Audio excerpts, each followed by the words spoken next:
And now to Miami. That's where representatives from homeowners associations from across the city are coming together to voice their opposition to a new ordinance targeting trees. Local 10's Christina Vasquez has more on their concerns. Christina. We need our canopies, we need our trees. This is critical infrastructure.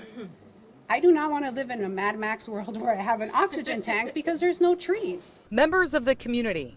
The canopy is what protects the trees, and it actually protects your home. And also helps with flooding. Joined Miami District 3 Commissioner Joe Carollo. This is across the whole city of Miami.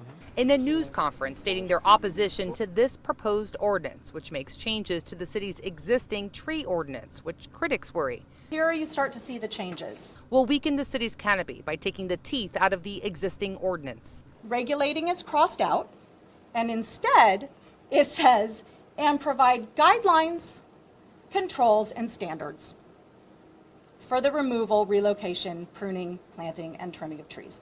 It is sponsored by District 1 Commissioner Miguel Gabella, who told us back in December.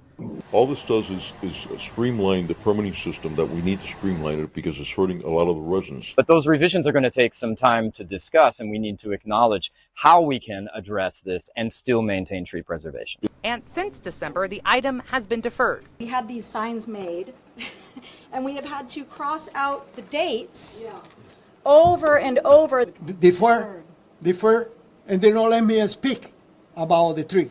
When an item is deferred, the rules are you can't speak on the items. No one was allowed to make a comment about that issue. Frustrating residents like Sue Cassidy, who we spoke with as she was leaving Miami City Hall in January. It's very contentious and it's unfair, and I'm angry about it. I will be voting against this if it comes to a vote. What I am going to ask for is for it to be withdrawn.